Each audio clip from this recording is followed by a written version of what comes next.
Botulism pills, conspiracy theories, what the government might have known and still won't say about Lee Harvey Oswald.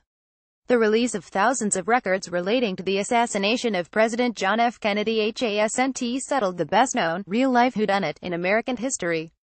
But the record offered riveting details of the way intelligence services operated at the time and are striving to keep some particulars a secret even now. The Kennedy records really are an emblem of the fight of secrecy against transparency, said Peter Kornblue, senior analyst at the private National Security Archive Research Group in Washington. The Securocrats managed to withhold key documents and keep this long saga of secrecy going.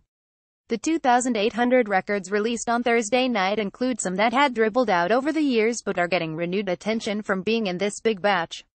Some highlights ___Hoover, were just a few hours after Lee Harvey Oswald was killed in Dallas, FBI Director J. Edgar Hoover dictated a memo saying the government needed to issue something so we can convince the public that Oswald killed President John F. Kennedy.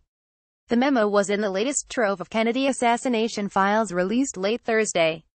The FBI director composed the memo on November 24, 1963, 2 days after Kennedy was killed and just hours after nightclub owner Jack Ruby fatally shot Oswald in the basement of the Dallas police station. Hoover said that the FBI had an agent at the hospital in hopes of getting a confession from Oswald, but Oswald died before that could happen. Hoover said he and a deputy were concerned about having something issued so we can convince the public that Oswald is the real assassin.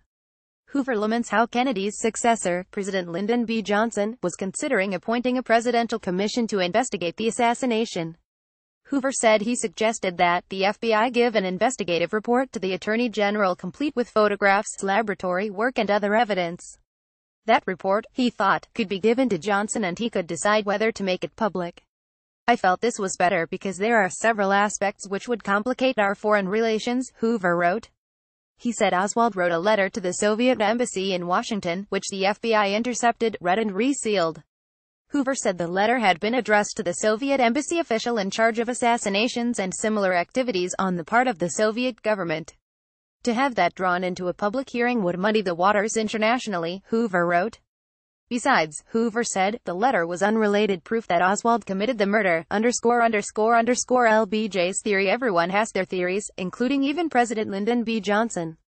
According to one document released on Thursday, Johnson believed Kennedy was behind the assassination of the South Vietnamese president weeks before his death and that Kennedy's murder was payback, the newly released documents say. U.S. Director of Central Intelligence Richard Helms said in a 1975 deposition that Johnson used to go around saying that the reason Kennedy was assassinated was that he had assassinated President Diem and this was just justice.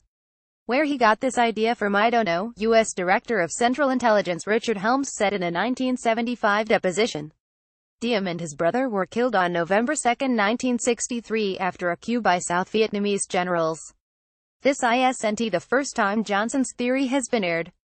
He was also quoted in Max Holland's book, The Kennedy Assassination Tapes, as saying that Kennedy died because of divine retribution. He murdered Diem and then he got it himself, Johnson reportedly said. Kennedy's position on Diem's assassination is still debated, said Ken Hughes, a historian at the University of Virginia's Miller Center. A month before Diem's assassination, the South Vietnamese generals planning the coup told the CIA that they would overthrow the government if they could be assured that American aid would continue and Kennedy told them it would, Hughes said. But a dispute remains over whether Kennedy insisted that Diem go unharmed or whether the president left it up to the South Vietnamese generals to decide what to do, said Hughes, who is writing a book on the subject. One of the files that could shed light on that question is a CIA report on the U.S. government's involvement in the Diem coup. The record was supposed to be released Thursday but was among the hundreds that Trump blocked from becoming public, KGB's theory. The former Soviet Union's intelligence agency allegedly claimed it had information tying Johnson to the assassination of President John F. Kennedy.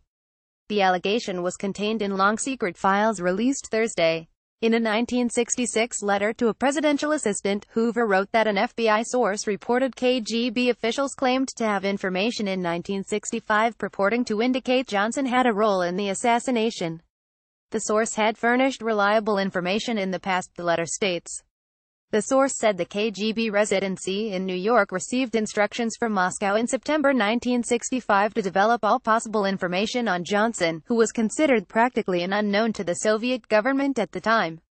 Those instructions contained the assertion that the KGB had information tying Johnson to an assassination plot, according to the source. Johnson has long been a focus of some conspiracy theorists, but no credible information has been revealed linking him to the assassination, Castro, the CIA and a mobster's mistress. A 1975 document described the CIA's $150,000 offer to have Cuban leader Fidel Castro assassinated, but the mob insisted on taking the job for free. The underworld murder-for-hire contract was detailed in a summary of a May 1962 CIA briefing for then Attorney General Robert Kennedy. By then, the Kennedy White House had launched its unsuccessful Bay of Pigs invasion of Cuba and several assassination attempts against Castro had failed. At least 2 efforts to kill Castro were made with Chas-supplied lethal pills in organized crime-made muscle in early 1961, according to the document. The CIA's mob contacts included John Rosselli, a top lieutenant to Chicago mob boss Sam Giancana, who weren't told but guessed the CIA was behind the offer. The pair, later victims of mob hits, said they want no part of any payment, but still, $11,000 in payments were made for expenses. The mobsters came to the attention of the CIA a year earlier when Giancana asked the CIA intermediary to arrange for putting a listening device in the Las Vegas room of an entertainer he suspected of having an affair with Giancana's mistress. The task was handed off to a private investigator named Arthur Belletti, who put the listening device in a phone in the hotel room. The CIA reportedly did not know of the specific proposed wiretap. Told later about everything, Kennedy was unhappy, because at that time he felt he was making a very strong drive to try to get after the mafia. So his comment was to us that if we were going to get involved with the mafia, in the future at any time, to make sure you see me first. The document was made public in 1997 and contained in an Associated Press report at that time, Strange call. A British newspaper received an anonymous phone call about big news in the United States 25 minutes before President John F. Kennedy was shot in 1963, one file says. A batch of 2,800 declassified documents includes a November 26, 1963 memo from the CIA to FBI Director J. Edgar Hoover about a call received by the Cambridge News on November 22, the day Kennedy was killed in Dallas, Texas. The memo from Deputy CIA Director James Angleton says the caller said the Cambridge News reporter should call the American Embassy in London for some big news, and then hung up. Anna Sava, a current Cambridge News reporter, said Friday there's no record of the call. We have nobody here who knows the name of the person who took the call, she said. The memo was released by the U.S. National Archives in July. The phone call to the Cambridge News was first reported decades ago by Kennedy conspiracy theorist Michael Eddowes. In the 1980s, Eddowes, a British lawyer, claimed to have a CIA document mentioning the call. Eddowes, who died in 1992, wrote a book alleging that Kennedy's assassin was not Lee Harvey Oswald but a Soviet imposter who took his identity. As a result of his efforts, the killer's body was exhumed in 1981. An autopsy confirmed that it was Oswald.